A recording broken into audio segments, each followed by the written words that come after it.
Hello, duelers. So I'm back with another Duelyst GG video, which I haven't done anything in a while since the Duelyst network test came out, Duelyst 2 network test. And yeah, I guess it's important just to clarify any confusion that they're two totally different projects. But yeah, I had still been playing Duelyst GG a bit in the background. You can see I got to Grandmaster and then haven't really played much. I've been busy doing all the videos and some real life stuff. But my decay threshold's like soon over, so we're gonna have to rip the band-aid off sooner or later.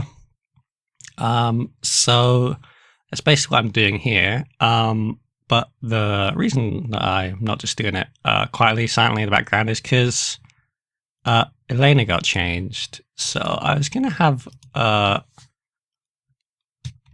little look if she's any better now. Ilena test. So if we hop over to Vanna, you can see that what she does now is you also reduce the movement of an enemy minion by 1 if they're far away, and if they're nearby, then it's just the same old stun. But yeah, it means you can cast it at stuff further away. I'm not sure if that makes it like way better. It could even like just be annoying. It lets you like stall pretty hard. But Vanna doesn't have that much amazing stuff to stall for, so maybe if you were simultaneous Ilena and Faye, you could stall just to BBS them, but you're Ilena, you're not Faye, so we'll have a think about what the end game is. And then it's actually Duelyst GG's first new card, which is this Ice Blade Binder. I'm just going to try out a couple of copies. I don't think it's that amazing, but it's pretty nice stat line. And, maybe I'm misevaluating it, so I'll give it a try. And yeah, that does combine with Ilena. So if you have this in the same row or something, and then Ilena BBSs them for the slow, I'm not sure if it's bugged or if it's fixed, but it should reduce stack. So this will reduce it by 1, then Ilena will reduce it by 1, and basically snare them. So we'll have a look at see if that's any good. But yeah, as we said, if you were playing a stall kind of deck, I guess the thing that you would be stalling for is Ice Age Winter's Wake, but I don't really want to play that. I've got other. I do kind of enjoy getting people with that, but I don't really want to play it right now. I don't think it's the most interactive kind of deck to be playing. I might just play some sort of mid-range brew if we're just trying stuff out. So let's start with just a couple of good cards to see where we're at. Oh, let's play Circulus for sure, actually. Yeah. Circulus got a little buff back to its original stat line, which, to be fair, Vanna did need some help. So this is quite nice to have access to now. Are we a Gravity Well deck? I think we might be. We don't have to be a Gravity Well deck. Play Nutra. Because, yeah, we don't have to use our BBS to stun, but we probably still want to. And when we do, this will be pretty nice. Wonder if we're doing Shimza Thunderhorn. I mean, if we're stalling our opponent's stuff away from us, we can buy enough time to get to mana to do that, I imagine. Moon at Bast is always pretty nice. I don't know if we're playing Malicious Wisp. Yeah. And the thing that I'm thinking right now is that if we're moving forward, playing some mid-range stuff, and then we've got this BBS that stops them from moving into us, maybe we want some sort of backline threat. Vanna doesn't really have loads of that. I mean, we've got Circulus. Maybe we could run a little Dowager or something. Get them with the Unexpected Sentinel. But maybe we need to head into neutral to get something that really does the business. We also need some 2-drops. Probably Healing Mystic is fine. Like, I don't know exactly what our game plan is right now. Probably should have thought about more before I just headed and started making this, but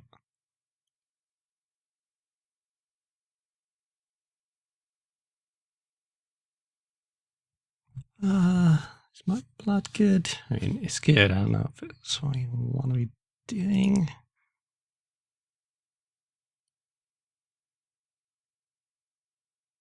Sworn Avenger is good against like Vitruvian.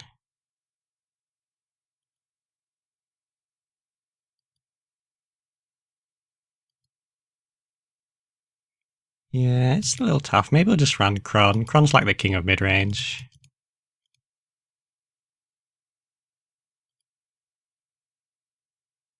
There is he. So then what else do we need? Just another 2-drop to round things out.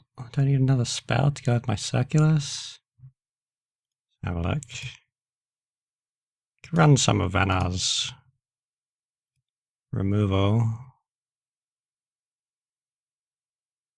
Maybe would. I mean, we got, you know, just probably do something a little extra just in case. I could run Blood Tear.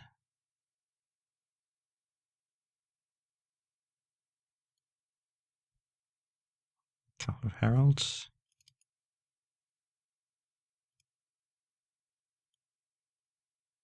Alright, well, we've sort of slapped something together. We'll give it a go. And we'll go over the replays where I probably am going to lose, but we'll give it a... We'll certainly give it a try.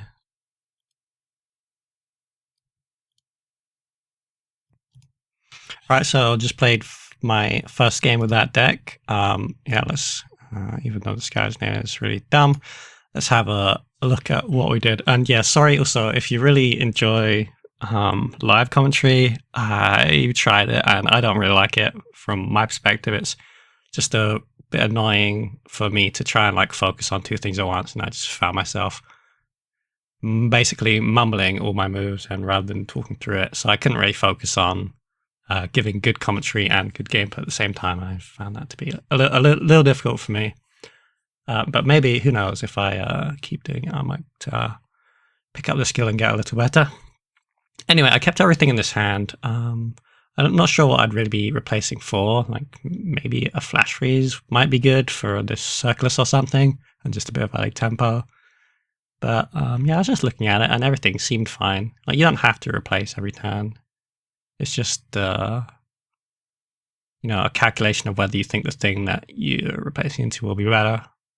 And yeah, oftentimes, you know, you look at your hand and you have a weak card, or, you know, you have a plan for your next, like, oh, I'll play this turn, that next turn, so I don't need this, let's try and fish for something better. But in this case, you know, just had a pretty reasonable hand. Like, I could start with the double 2-drops, that being Mystic and Circulus in the back, or I could get this Gravity Well off to a start. Could also do something like Gravity Well across a couple of tiles and then play the Dowager. And it's just, we'd have a look at, see what my opponent's going to do. I don't know why they're robbing me, but, you know, hey. They did finally connect, so that's good. And yeah, it gave me time to sort of explain while I kept this hand. And also kept the little 4 mana card. What's it called? Iceblade Binder. Well, firstly, it's partly just because I wanted to, you know, test it. So why would I replace something that I'm trying to test it for any good or not? But also, you know, there was the possibility that I could have protected a mana tile and have 4 mana next turn. So if that's the case, I could drop it here. And the reason that I didn't steal this mana tile away, even though it lets Starhorn put something on their mana tile and like do a double 2-drop potentially, I just quite valued having 3 Gravity Wells around Starhorn, because I want to get this Drake Dowager down. And playing it like this lets me do that. And nicely also, they didn't take the mana, so now I get to use it this turn. I'm just going to pop out the Illusionist for tempo. And with access to both Mantiles, that's 6 mana in total. So yeah, I can play the Dowager, since very likely the Starhorn's going to attack this Gravity Well. I think in general people don't necessarily expect this Sentinel, so playing a cheeky one-of is going to possibly get rewarded here, we'll see. And yeah, the Healing Mystic's nice because it's just undoing some of that Flame Blood damage. And hooray, we got the Transform, but it's not guaranteed it's going to live because it could die to something like a Natural Selection. Or, you know, maybe it'll live one turn and then get a Plasma selected. But I think sort of with the Gravity Well, we've got a nice backline minion, so that works out really well. We got a pretty decent trade into this Flame Blood here. Like our 2-1 trades really nicely up into the 5-3, and then our Dowager can finish off its 1 HP. The question is, what do we do with the rest of our turn? Because we might want to hold on to this Yugdrath and wait for the stun. But I'm just going to pull the trigger now and drop the Iceblade Binder, you know, right in front of him. And then use our BBS to reduce that Low Weaver's movement to 0. This is pretty cool because the Low Weaver can't move at all. And we get to replace away, since we BBS'd, we get to replace away that little Circulus. And since the Low Weaver can't move at all and Starhorn can move only 1, he can't move back into it, so he has to move up or down. So that's, yeah, not necessarily something I was thinking too much about, but it's, yeah, we've used his own minion here to, like, body block him, which is really, really cool, actually. I like that.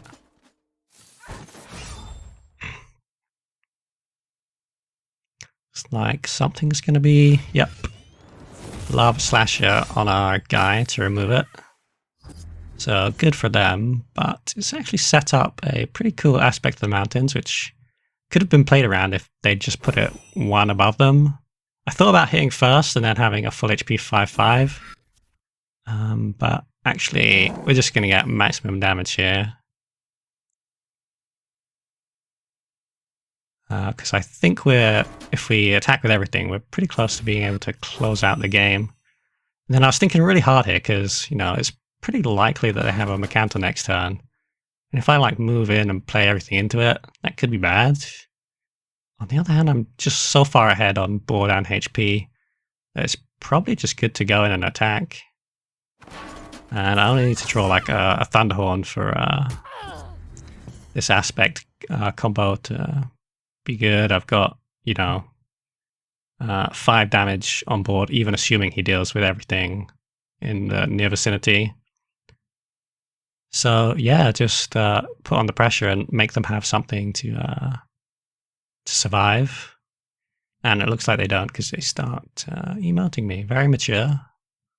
But I mean, I suppose, what did you expect?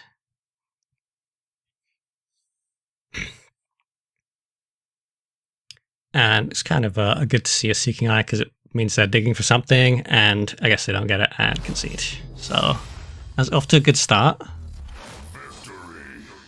And, you know, sometimes when a game goes that well, it's quite hard to be critical and do changes.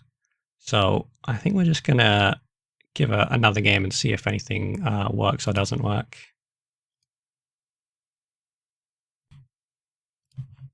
Yeah, so I'm not sure if I should even show this one, but I mean, I guess I'm showing it. So, but you'll see why.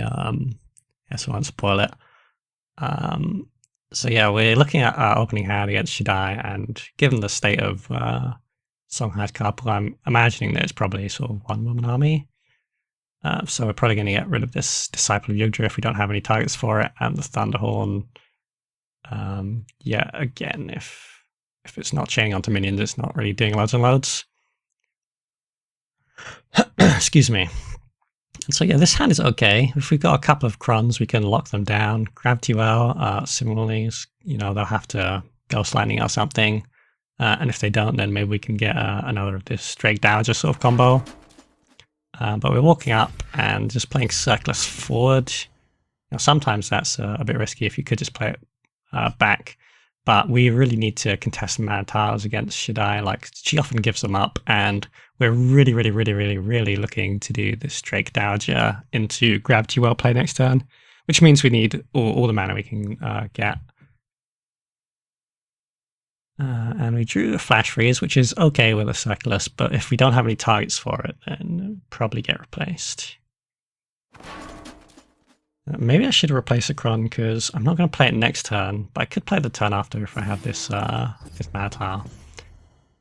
And then here we get surprised, because it turns out it's actually Arcanists. So my game plan's about the little window, because I don't have loads to deal with Arcanists, and now I'm sort of wishing that this was the other one that we have 3 of in our deck. What's it called? Moonlit Basilisk for the plus on spells. Really hard to deal with. They basically need to Onyx Bear Seal it. But we're going to play the Dowager anyway, and we're going to be greedy and take all the mana, especially against Arcanists. They can like teleport around and steal it all. It's going to make these Krons a little worse, since we won't be able to play them next turn, but you know, the turn after we should be able to. I'm not totally sure on this Gravity Well positioning, because especially this one to the top left of the Prismatic Illusionist, if our Sentinel doesn't get transformed, we've sort of denied ourselves the opportunity to go and kill it. But we're going to summon this Illusionist, and yeah, the plan is that this Illusionist will kill it. But I think it's a bit of a mistake, because it could just get Gotatsu'd off, and then we wouldn't have anything to deal with the Illusionist. Though we do draw the Hearth Sister, which is great. We sort of drew to fix our mistake, so that's nice. And hopefully, you know, Shaddai does attack and transforms this. Or maybe they just get scared and, you know, assume it's a Basilisk and don't play any spells at all. But see, that's not what they do. We got Scroll Bandit. So he knows it's not Freeblade. Then he plays an Assassination Protocol, so he should know it's not Basilisk. But I don't know if they just sort of queued up their entire turn and just attacked anyway. And they see it's a Drake Dowager, and which I should have known it was. And yeah, like you see, this was a bit of an uneventful game. I barely did anything, and yes, so I was planning on only doing 2 games, but I mean that was a bit short and uneventful. So I guess we'll do a third. Hopefully, it's quick.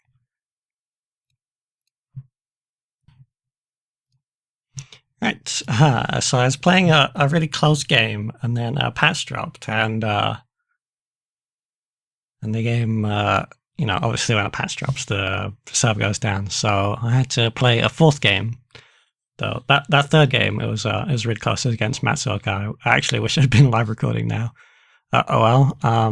Yeah, we played another one against Acid Green. Sometimes plays some meme stuff, like Apex and so on. I say it's meme, but honestly, man, it's really not that meme when it gets you.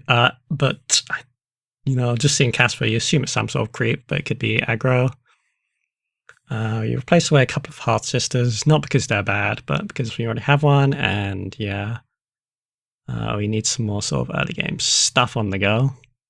I thought a little about this turn, because now, firstly, I could replace something, but, you know, these both removals are pretty good against, like, I mean, specifically Klaxon, but also Abyssal Juggernaut. And then I was choosing between starting with the Healing Mystic or starting with the Circulus. Just figured the Healing Mystic's probably a little better to start with. I'm not super likely to be casting these spells next turn anyway, so it's not vital to get it on the board early, even though it, you know, could save me mana having it on the board a turn down the line. We just plopped it down early in case he had a Demonic Lure, rather the Healing Mystic die. But yeah, this turn we're just we're going to play it and put the Hearth Sister on the mana tile just to deny Acid Green ramping to 5, which seemed to work out really well because I had nothing to do here, which is great for me. And yeah, with my own mana tile, I can ramp to 5 and play Kron, and yeah, then I'll probably have 2 Krons in a row, which is super good. It does mean I need to replace something when I play this Kron, and because his BBS is up next turn and he's got this Spectral Blade equipped, it's probably going to be a backline Kron. I don't want it to be like super far away, but I've put it, you know, on the opposite side of my Circulus, so it's a little difficult to go for both. And yeah, we replace away the Chromatic Gold. I just figure the aspect of Shimzar is more likely to be like a hard removal if it comes to it, and it obviously has synergy with eventual Thunderhorn, so I'd rather hold on to it. And yeah, Acid Green sounds pretty bad. It's just a Shadow Nova. Obviously this sets up some stuff later, but yeah, it's not doing much right now. I kind of want to be closing in on them because you don't want to give creep too much space. But again, for the same reason as before, like putting Kron in malleable range isn't ideal. We do need to start closing the net here. We can get both Krons down on the board and do a replace, which should be good.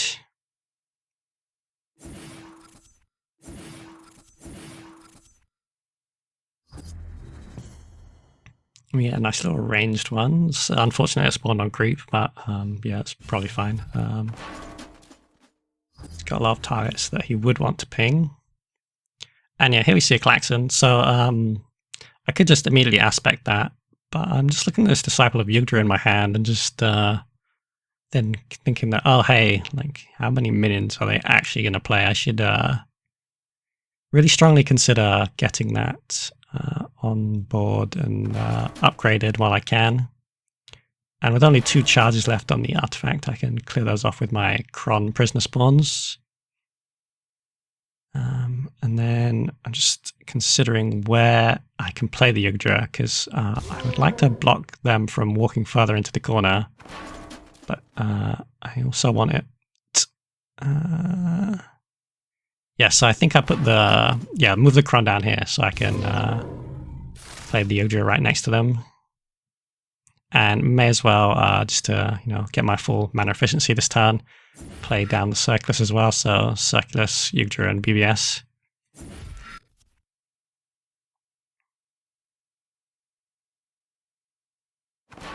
Should maybe move this Circulus out the corner now as well, to like try and get close to put some damage on them, but yeah, it's just like a minor optimization, isn't it? And maybe this Kron prisoner should move down as well, yeah. Oh. So, obviously I'm way ahead on board, but next turn they're about to have 8 mana, which means it's going to be Obliterate. And yeah, it's pretty good Obliterate if it's clearing my entire board.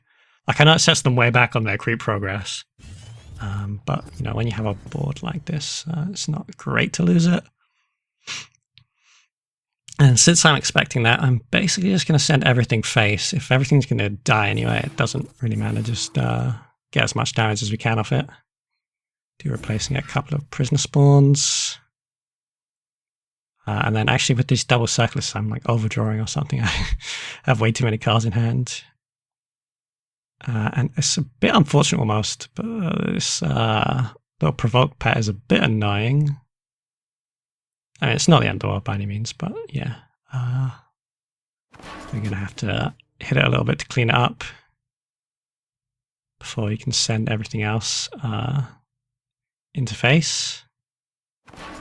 Maybe I could have had the Circulus and the Hearth Sister do it. Would that have been better? I could have got in an extra damage or something. It's important to look for these little optimizations. They definitely can matter. Anyway, yeah, everything else now is just going to go into face. Now I'm going to try to not dump too much of my hand. Like, what I have on board already is enough to warrant obliterating, especially once I've hit you down to, what is it, another 10 damage or so here? So they're going to be really low. I, of course, would like to get a card out of my hand to draw, so I'm going to play at least one thing. And since I haven't dealt with this ooze, and yeah, the ooze would kill Kron, I'm just going to drop a Healing Mystic and heal out my Kron. Just to, you know, make sure that Obliterate comes in and it's not like a Grasp of Agony or, there's something else like the more stuff we have on board to threaten them, to force them to need to do that, the better. I think we can just keep everything else in hand for the rebuild post Obliterate.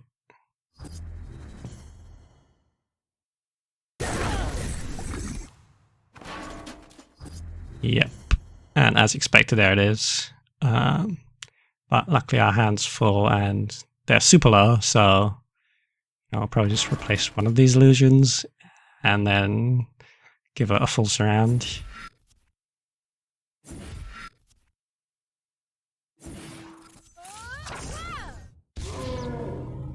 Guess I didn't even replace an illusion. And they need to heal next turn, most likely, and like ping and clear. Yeah, I think it's going to be a tough turn for them. We're pretty comfortable here. Creep deck without creep on board, can't munch and so on.